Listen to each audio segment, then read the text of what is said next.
In the beginning, the world was whole, a kingdom of peace, untouched by sorrow, unstained by death. And then came a decision, a decree from the very throne of heaven. Let us make man in our image, after our likeness, and let them have dominion over the fish of the sea, over the birds of the air, over the cattle, over all the earth, and over every creeping thing that creeps on the earth. And so, from the dust of the earth, God formed man. He was breath of God himself. And with that breath came power. A ruler was born.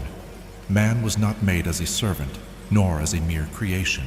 He was made to rule, to subdue, to reign. He was given dominion over all the earth, a king among creation, the image of the Almighty imprinted upon his very being.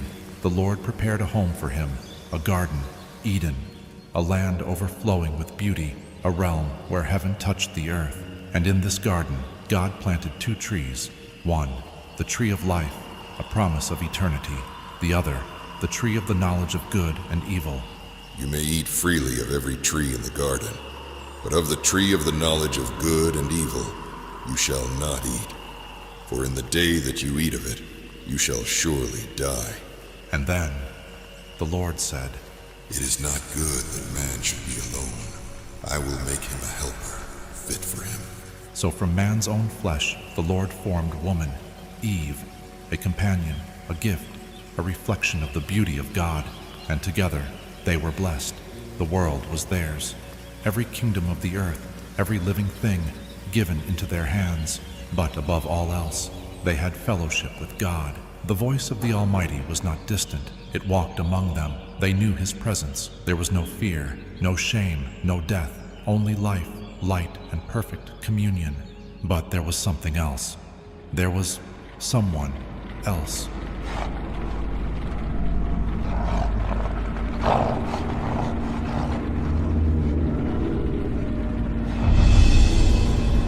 How far I have fallen. Once I was the morning star, clothed in light.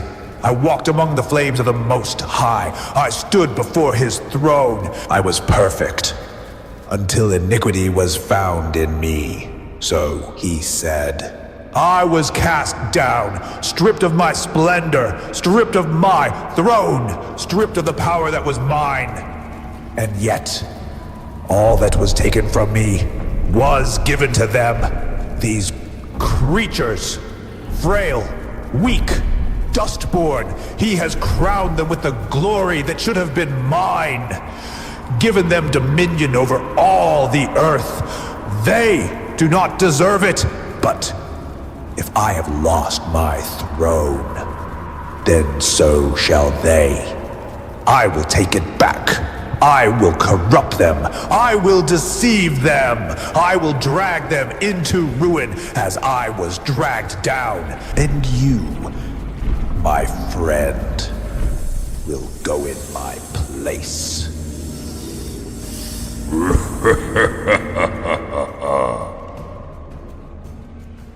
And so the war began, not with the clash of swords, nor with the sound of battle cries, but with a whisper that would echo through generations, a whisper that would turn the heart of man against the one who breathed life into him. For what awaited in Eden was not just temptation, it was a theft, a deception so great that by the time man would open his eyes, he would already be bound in chains.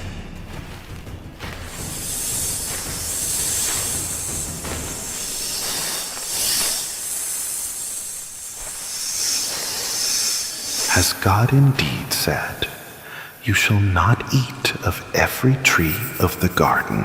We may eat the fruit of the trees of the garden, but of the fruit of the tree which is in the midst of the garden, God has said, You shall not eat it, nor shall you touch it, lest you die. You will not surely die, for God knows that in the day you eat of it, your eyes will be opened, and you will be like God, knowing good and evil. And in